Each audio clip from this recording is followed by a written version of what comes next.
Welcome back, everybody, to ZAGSPOD.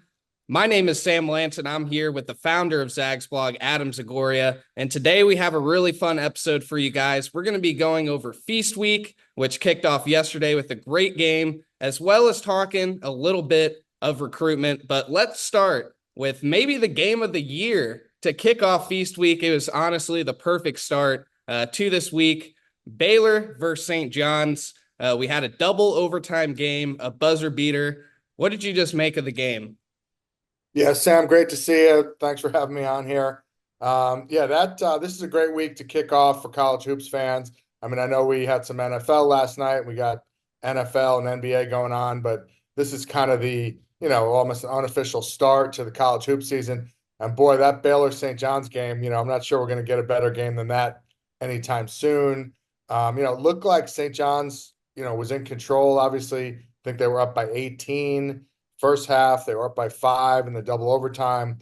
I saw some comments, Coach Pitino calling out the refs as unethical for, excuse me, freezing his free throw shooter and going to the camera.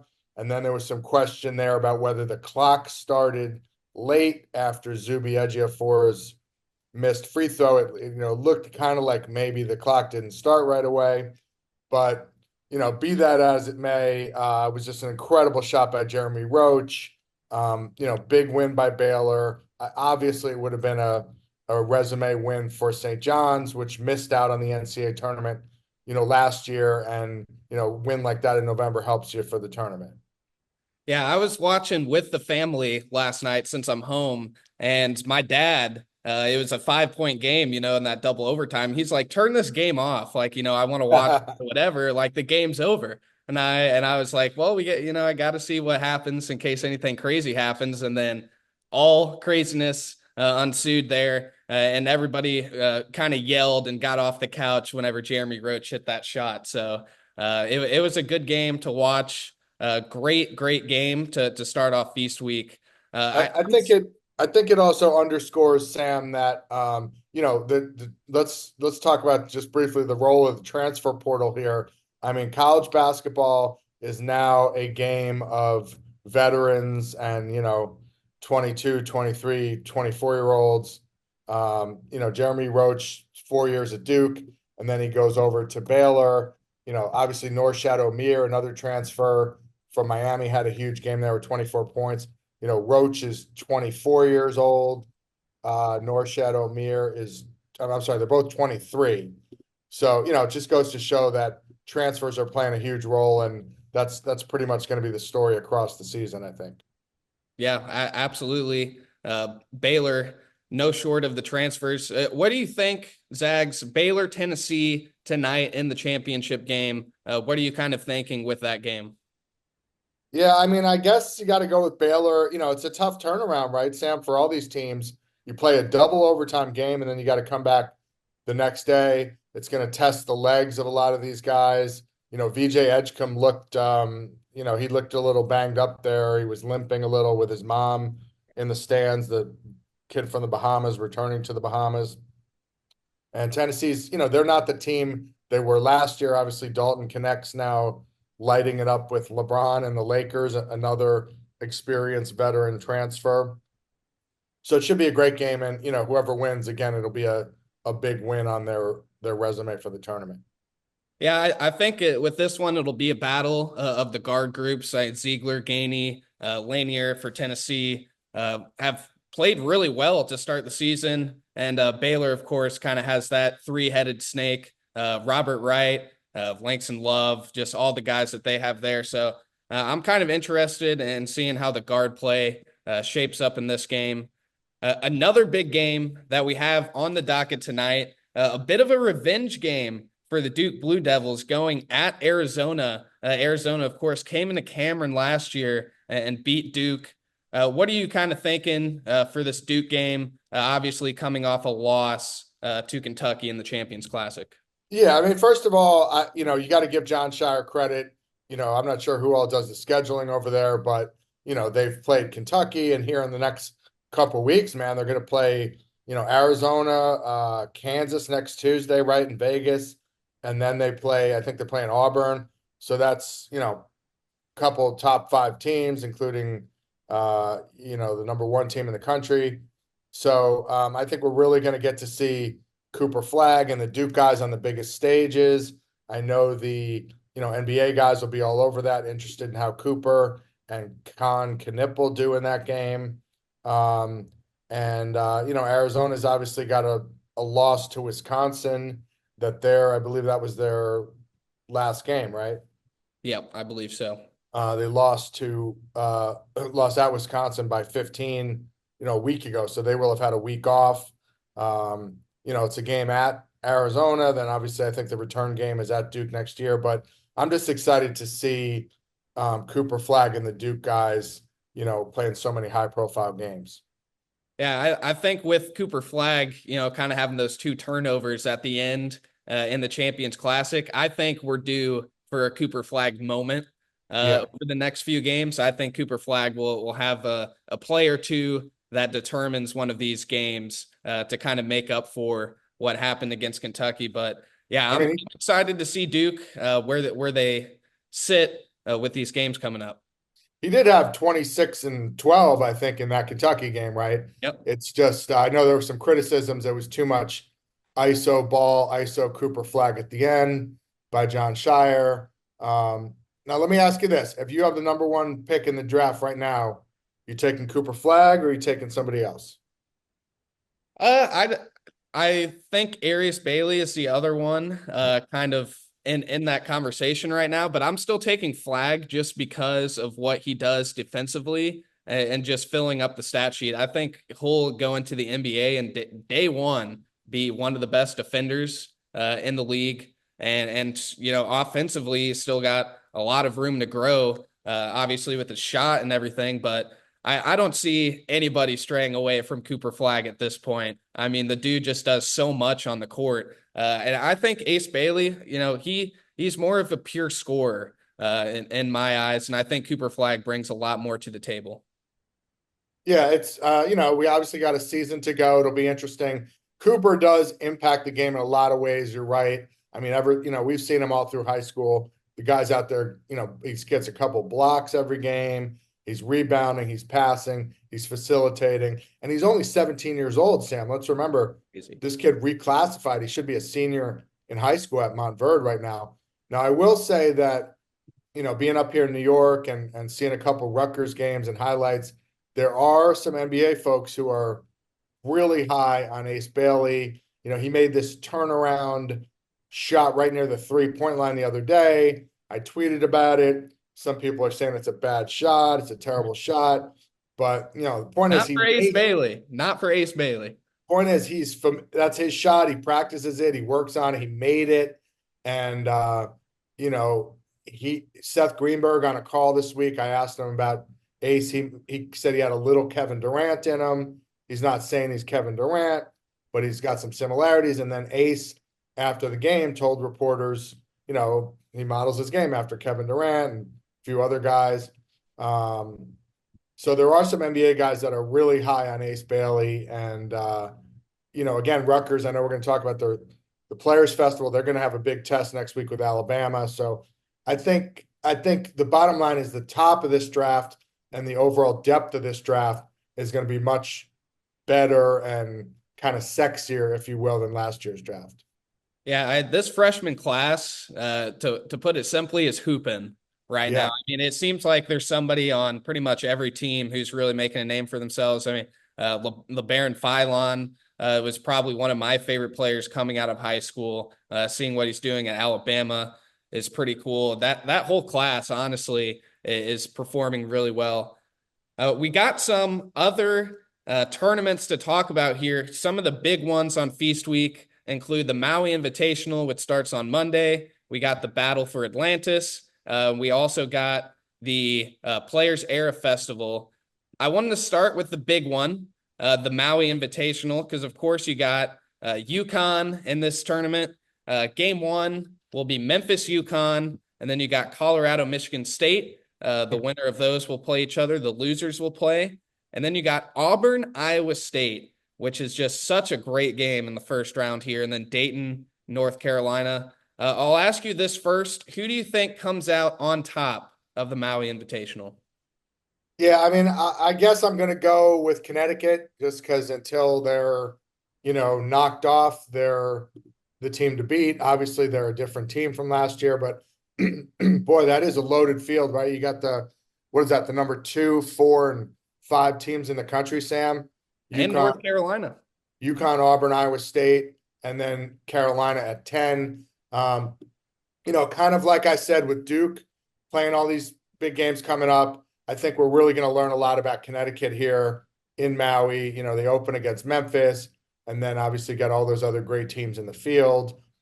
I think they're still, Danny is still kind of tinkering with his toys and learning what he's got there, trying to figure out the point guard situation. I know he wants to get a little more production out of his guards, Aiden Mahaney and Hassan Diarra, but boy, does he have some talented guys there with, Liam McNeely and Alex Caravan going to be NBA players. Solo Balls played well recently. So I think the big picture there is, I mean, look, let's not forget this Connecticut team's won back-to-back NCAA championships.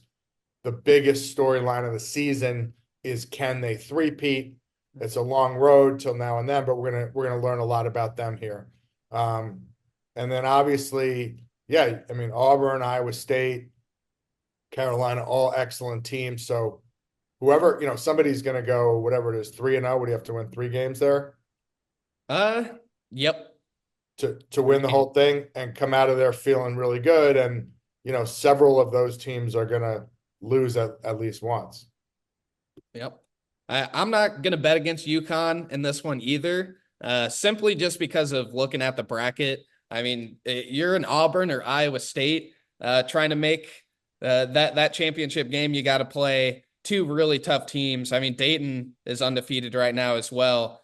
So whoever gets out of Auburn, Iowa State, you got another tough game, and then you're talking about potentially playing UConn all within 3 days. So I'm going to go with UConn. They play Memphis, then they'll get Colorado or Michigan State. Michigan State hasn't really been all that impressive this year, and Colorado is expected to be in the bottom of the Big 12. So I'll go UConn just because a little bit lighter schedule getting to that title game. Yeah, I'm definitely looking forward to watching those games next week for sure. Well, all right. We also have the Battle for Atlantis coming up. In this tournament, we got Louisville, we got Indiana, we got West Virginia, Gonzaga. We also have Oklahoma, Providence, Davidson, and Arizona. This one will be starting on the 27th, and we'll play the championship game on November 29th. Really, what I'm looking at here is Gonzaga and potentially them playing a Louisville or Indiana if they beat West Virginia. The Zags have been really, really good to start the season. I'm curious to see if they can win the battle for Atlantis.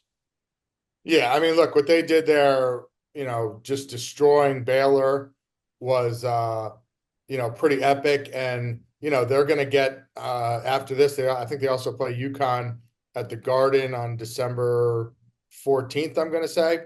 So, that's what's fun about these November, December games, Sam, right? Is you get to see all these high major teams from different conferences play each other. So we're definitely going to learn a lot about Gonzaga.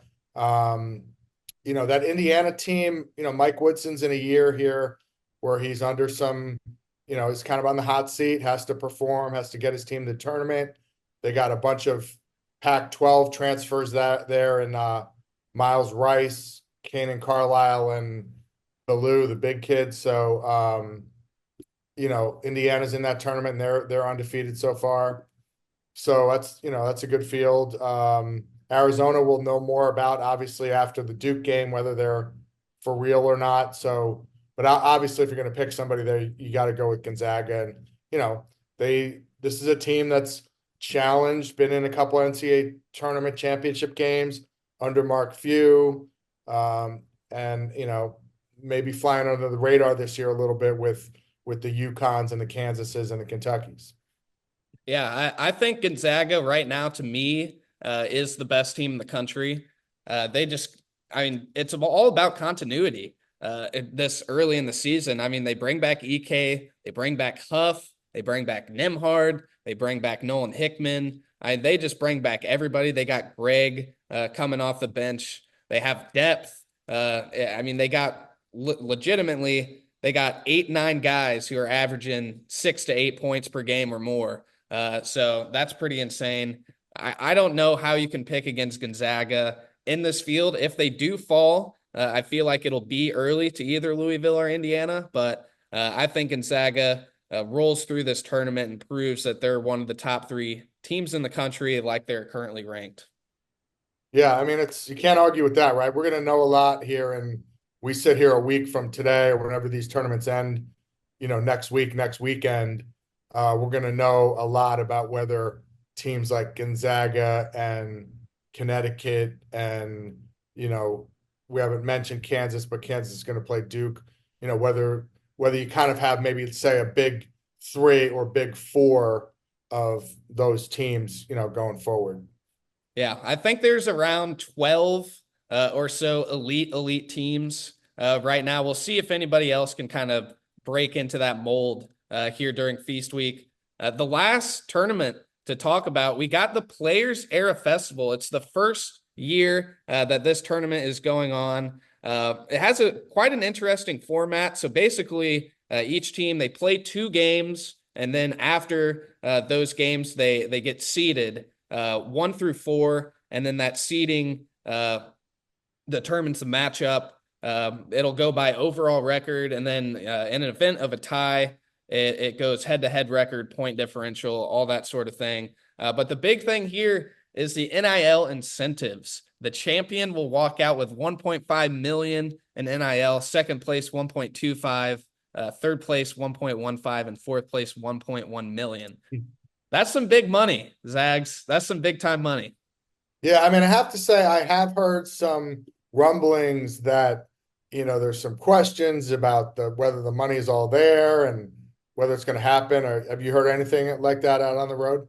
I haven't heard anything surrounding this. No, I know Kansas is going to be playing in it next year though. Yeah, I mean, look, it's we're in the NIL era. It's great for the kids. In the schools, the kids are going to finally get paid, are getting paid after years of coaches making big money and coaches being able to leave. It'll be interesting to see if this thing goes off without a hitch, and the people get their money like they're supposed to, and what they do with the money. I know our guys from NJ.com were sending 3 staff writers out there to Vegas, 2 writers and a columnist, because it's that big of a deal. And you've got Dylan Harper and Ace Bailey, playing some big time games. They're going to play, I think, Notre Dame Tuesday, and then Alabama Wednesday, and then I think Houston on the weekend. So again, we're going to learn a lot about the Steve Peichel team and how good these freshmen are, and Harper and Bailey and the guys around them. And like you said with Gonzaga, and like we mentioned with Connecticut, Alabama to me just looks like a monster offensive machine. I mean, they scored 100 points on a Big Ten team, Illinois, the other night in a game where I don't think Mark Sears 0 points scored, right? He didn't score at all. So, that is a deep loaded team with a lot of weapons. Yeah, the game here that I have my eye on, it's Houston, Alabama, 8 p.m. Eastern on Tuesday. You got offense versus defense in that one. I mean, it's going to be really fun to see that. There's 2 groups here for this tournament. There's the Impact group, that's Houston, Alabama, Rutgers, and Notre Dame. And then there's the Power group, that's San Diego State, Creighton, Oregon, and Texas A&M. Basically, the 1 seeds from those 2 groups will play the 2 seeds, 3 seeds, and so on in this tournament. So I'm really looking forward to a Creighton, Houston, or Alabama championship game. And then, I mean, the 2 seeds, you're looking at a good game, even whenever you get into the 4 seeds playing each other in this tournament. So I'm really excited just to see what this looks like in Vegas. Some of these teams like Creighton, I'm really interested to see how they shape up against some of the top teams. Yeah, Ryan Kalkbrenner went for 49 in a game for Creighton. He's going to be a monster. So yeah, it'll just be one of those things where everyone's curious. How does it look? How does it feel? are the people getting their money, and what happens with the money. Yeah.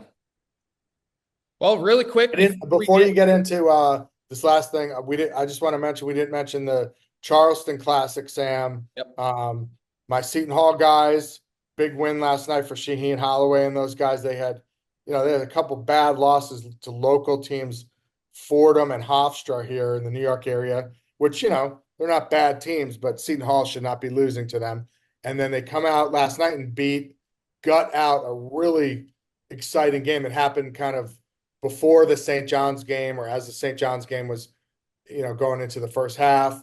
And, big time win over VCU, the favorite to win the A10. This kid, the problem with Seton Hall, they are ranked number one in the country in defensive points allowed. It was like 48.5 points going into last night, but they also hadn't scored 60 points in a game. The offense was ugly, and they missed a ton of free throws in these other games. This kid, Chauncey Jenkins, one of the 8 transfers for Shaheen Holloway, had 22 last night. I think all of them came in the second half and the overtime. So they're still trying to figure out their point guard situation, and they need some more people to step up and score. But that's a big time win, and they're going to play Vanderbilt under first-year coach Mark Byington Friday night in the semis. Yeah, Seton Hall still number one in the country and scoring defense, 46.8 points per game allowed. I mean, that's just ridiculous, to be completely honest. 46 points per game allowed from Seton Hall. And just on the other side of that bracket, real quick, Drake, Missouri Valley team beats Miami from the ACC. A lot of people wondering, would Drake still be relevant and good after, Darian DeVries left and coach went to West Virginia. So that's it's a huge win for them and the Missouri Valley. Yeah, absolutely. All right, we got just one more thing to go over before we talk a little bit of recruiting stuff. And it's what I saw last week. It was Kansas, Michigan State. I really don't have much from that game. It was kind of a weird game, weird vibes in that stadium. This was at the Champions Classic. You went down to Atlanta, right?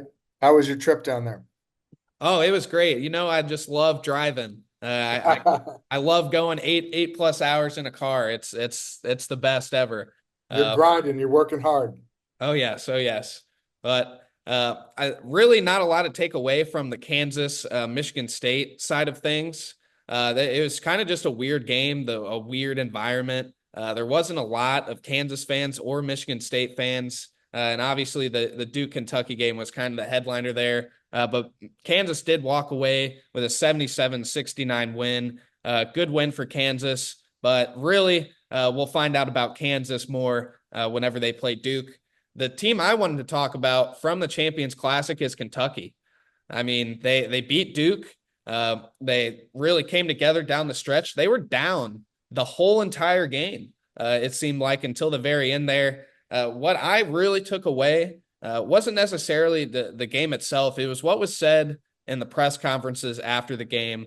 Andrew Carr, Mark Pope, Atega Owe were all at the podium, and they just kept talking about how connected the group is, how much they play for each other, how they're all, these older guys, and they don't have really anything to play for but the name on the front of the jersey, and they're really, really proud to represent Kentucky as guys that kind of come from all over the place, weren't really highly touted, highly ranked guys. So I'm just really impressed with Kentucky and their connectivity. Yeah, I mean, look, you had people on Twitter saying after that game that John Calipari would have lost that game, and that, Mark Pope is a better coach. And, I think that's kind of the 10,000-foot view on this game and this team is like, hey, Mark Pope, won the roster construction sweepstakes, as our friend Seth Greenberg would say. He went there. He wasn't maybe the number one choice for the coach. Obviously, Kentucky fans, when that first happened, were talking about, they're throwing out Billy Donovan and Danny Hurley, and they had all kinds of big names on their list. Got Drew. Yeah, end up getting Mark Pope, who played for Rick Pitino at Kentucky. Pitino, obviously, thrilled about the hire, endorsed the hire. And then Mark Pope goes out and, fills up goes into the transfer portal, gets all kinds of guys. And then, I saw video of they played some football on the football field to gel. They did a bunch of off the court things to get the team bonding. And now, looking at their stats, they have 6 guys in double figures. Looks like they're all transfers, Otega Owe, Kobe Bray, Lamont Butler, Amari Williams. All these guys are transfers, and he's blended them into a fun system where they're spreading the floor, they're shooting a lot of threes, and hey, maybe this wasn't, maybe this is turning out to be a better hire than a lot of people thought. Yeah, I love Mark Pope, just his energy and everything that he brings to that program. He's he's just a crazy man on the sidelines. Watching that game in Atlanta, I mean, he's jumping around. He's getting down in the corner and getting into a defensive stance himself. I really enjoyed watching Kentucky play. That's all we have. Kind of wrapping up what's going on Feast Week. Some of the teams that we've seen. It's time to talk just a little bit of recruiting real quick. One player has an announcement date. It is Jerry Easter, set to announce on November 25th. He doesn't have any sort of official top lists, but I'd expect this decision to come down between SMU, Vanderbilt, USC, Ohio State, and Oregon. All have been recruiting him for a very long time, as Jerry has been a highly touted prospect for a couple of years now. Originally, I was thinking that SMU, Jerry Easter was pretty locked to, but SMU has picked up a couple commits since then. None at his position, but SMU has 4 commits, I believe, maybe 5 commits already.